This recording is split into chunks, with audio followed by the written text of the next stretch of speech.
ಪ್ರಚಾರ ಆಲ್ಮೋಸ್ಟ್ ಇನ್ನೇನು ಕೊನೆ ಹಂತದಲ್ಲಿದ್ದಾರೆ. ಈಗಾಗಲೇ ಎರಡೆರಡು ಸುತ್ತು ಪ್ರಚಾರ ಆಗಿದೆ. ಚಿಕ್ಕೋಡಿ ಮತ್ತು ಬೆಳಗಾವಿ ಲೋಕಸಭೆ ನಮ್ಮ ಕಾಂಗ್ರೆಸ್ ಅಭ್ಯರ್ಥಿ ಪರವಾಗಿ 2 ಸುತ್ತಿನ ಆಗಿದೆ. ಈಗ ಅಂತಿಮವಾಗಿ ಸಿದ್ದರಾಮಯ್ಯವರಿದ್ದಾರೆ.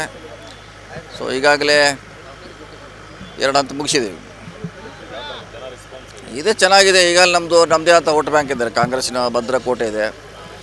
ಸೊ ಗೆಲ್ಲಿಕ್ಕೆ ಬೇಕಾಗುವಂಥ ಮಾರ್ಜಿನ್ಗಾಗಿ ನಾವೆಲ್ಲ ಪ್ರಯತ್ನ ಮಾಡ್ತಾಯಿದ್ದೀವಿ, ಮತದಾರನ ಮುಟ್ತಾ ಇದ್ದೀವಿ. ಸೊ ನಮ್ಮ ಕಾಂಗ್ರೆಸ್ಸಿನ ಸಾಧನೆ, ಕ್ಯಾಂಡಿಡೇಟ್ ಸಾಧನೆ ಹೇಳುವಂಥ ಪ್ರಯತ್ನ ಮಾಡ್ತಾಯಿದ್ದೀವಿ. ಗೈರಾಜರಂತೆ ಮೊದಲೇ ನಿರೀಕ್ಷೆ ಅಂತೆ ಅದೇನು ಮಾಡಿದ್ದಾರೆ. ಮತ್ತು ಅವರು ಪಕ್ಷದಿಂದ ಕೂಡ ದೂರ ಡಿಸ್ಟೆನ್ಸ್ ಕಾಯ್ಕೊಂಡಿದ್ದಾರೆ. ಸೊ ನಾವು ಮಾಡ್ತಾಯಿದ್ದೀವಿ. ನಮ್ಮ ಪಕ್ಷದ ಕಾರ್ಯಕರ್ತರಿದ್ದಾರೆ ಇಲ್ಲಿ. ಲಕ್ಕನ್ ಜಾರಕಿಹೊಳಿ ಅವ್ರ ನೇತೃತ್ವನ ವಹಿಸಿ ಅವ್ರ ಮುಖಾಂತರ ಮಾಡ್ತಾಯಿದ್ದೀವಿ. ಅದು ಗೊತ್ತಿಲ್ಲ, ನೀವು ಅದನ್ನು ಅವ್ರನ್ನೇ ಪ್ರಶ್ನೆ ಕೇಳಬೇಕು. ಯಾಕಂದ್ರೆ ನಾವು ಪಕ್ಷದ ಪರವಾಗಿ ಮಾಡ್ತಾಯಿದ್ದೀವಿ. ಯಾರು ಇರಲಿ ಬಿಡಲಿ, ಮೊನ್ನೆ ಕೂಡ ಹೇಳಿದ್ದೆ ನಾನು, ಪಕ್ಷ ದೊಡ್ಡದಿದೆ. ಇಲ್ಲಿ ಬರ್ತಾರೆ ಹೋಗ್ತಾರೆ, ಪಕ್ಷ ಭಾಳ ಮುಖ್ಯ, ಈಗ ವ್ಯಕ್ತಿಗತ ಮುಖ್ಯ ಅಲ್ಲ. ನಿಜವಾಗಿ ಅವರೇ ಈಗಾಗಲೇ ಸಿದ್ದರಾಮಯ್ಯ ಅವರು ಹೇಳಿದ್ದಾರೆ. ಸೊ ಅವರೇ ಇಲ್ಲಿ ಅಭ್ಯರ್ಥಿ. ಇನ್ನೆಲ್ಲ ಈ ಕಾನ್ಸ್ಟಿಟ್ಯೂನ್ಸಿಯನ್ನು ನಡೆಸುವಂಥ ಜವಾಬ್ದಾರಿ, ಪಕ್ಷ ಕಟ್ಟುವಂಥ ಜವಾಬ್ದಾರಿ, ಇಲ್ಲಿ ಕಾರ್ಯಕರ್ತರನ್ನ ಕಟ್ಟುವಂಥ ಜವಾಬ್ದಾರಿ ಎಲ್ಲ ಸಂಪೂರ್ಣವಾಗಿ ಲಕ್ಕನ್ ಜಾರಕಿಹೊಳಿ ಅವರು ಹೊಣೆ. ರಮೇಶ್ ಜಾರಕಿಹೊಳಿ ಅವರು ಬಹುತೇಕ ಕಾಂಗ್ರೆಸ್ ಕೈ ಬಿಡುವಂಥ ಎಲ್ಲ ಹಂತಕ್ಕೆ ಬಂದು ನಿಂತಿದ್ದಾರೆ. ಹೆಚ್ಚು ಕಮ್ಮಿ ಎಲ್ಲಕಂದ್ರೆ ಇಷ್ಟೆಲ್ಲ ನಾವು ಸೀರಿಯಸ್ ಆಗಿ ಇಲೆಕ್ಷನ್ ಮಾಡ್ತಾಯಿದ್ದೀವಿ. ಇನ್ನೂ ಕೂಡ ಬರ್ತಾಯಿಲ್ಲ ಅವರು. ಸೊ ಹೀಗಾಗಿ ನಾವು ಅವ್ರ ಮೇಲೆ ಅವಲಂಬನೆ ಆಗಿದೆ. ನಾವು ಪಕ್ಷದ ಕಾರ್ಯಕರ್ತರ ಮೇಲೆ ಎಲ್ಲ ಇದು ಲಕ್ಷಣಗಳು ಅಂದರೆ ಎದ್ದು ಕಾಣಿಸ್ತಾ ಇದ್ದಾವೆ. ಇಲ್ಲ, ನಾವು ಪತ್ರ ಬರೆದಿಲ್ಲ. ಅಬ್ಸರ್ವರ್ ಏನು ನೇಮಿಸಿದ್ದಾರೆ, ಒಂದು ಪಾರ್ಲಿಮೆಂಟ್ ಕಾನ್ಸ್ಟಿಟ್ಯೂನ್ಸಿಗೆ ಒಂದು KPCಯಿಂದ ಅಬ್ಸರ್ವರ್ ನೇಮಿಸಿದ್ದಾರೆ.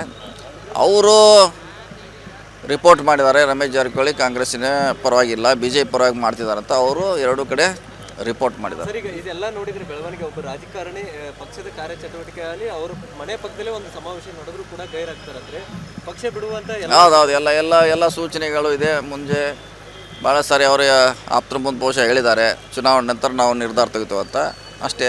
ಸೊ ಅವ್ರು ಯಾವುದೇ ತಗೊಂಡ್ರು ಕೂಡ ನಮ್ಮ ಪಕ್ಷವಾಗಿರ್ತೈತೆ, ಪಕ್ಷದ ಪರನೇ ಇರುತ್ತೆ. ಸೈಲೆಂಟ್ ಆಗಿದ್ದರೆ ಕಾಂಗ್ರೆಸ್ನಲ್ಲಿ ಮುಂದುವರೆದ್ರೆ ಇಲ್ಲ, ಅದು ಪ್ರಶ್ನೆ ಇಲ್ಲ. ಈಗಾಗಲೇ ಅವರು ವಿರೋಧ ಮಾಡ್ತಾರಂತ ನಮ್ಮ ಅಬ್ಸರ್ವರ್ ರಿಪೋರ್ಟ್ ಮಾಡಿದ್ದಾರೆ. ಕೆಲವು ಕಡೆ ಕೂಡ ಮಾಡ್ತಿದ್ದಾರೆ ಅವರು, ಆ ಥರ ಏನು ಪ್ರಶ್ನೆ ಇಲ್ಲ. ಹೌದು, ಸ್ಪರ್ಧೆ, ಅದರಲ್ಲಿ ಏನು ಸಮಸ್ಯೆ ಇಲ್ಲ, ನೇರವಾದ ಸ್ಪರ್ಧೆ.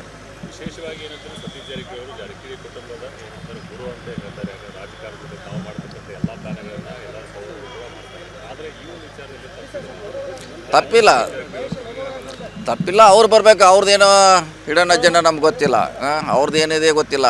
ಅವ್ರದ್ದು ಪಕ್ಷ ಅಭಿವೃದ್ಧಿ ದೃಷ್ಟಿಯಿಂದ ಅವರ ಸಮಸ್ಯೆ ಇದೆ, ಬೇರೆ ರೀತಿಯ ಸಮಸ್ಯೆ ಇದೆ, ಅವ್ರು ಹೇಳಬೇಕದು. ಸೊ ಹೀಗಾಗಿ ಅವ್ರದ್ದು ಏನಾಗಿದೆ ಅಂತ ನಮ್ಮ ಚರ್ಚೆ ಮಾಡೋದು ಅವಶ್ಯಕತೆ ಇಲ್ಲ. ನಮ್ಮ ಪಕ್ಷ ಕಟ್ಟೋದು ಒಂದೇ ಪ್ರಿಯಾರಿಟಿ.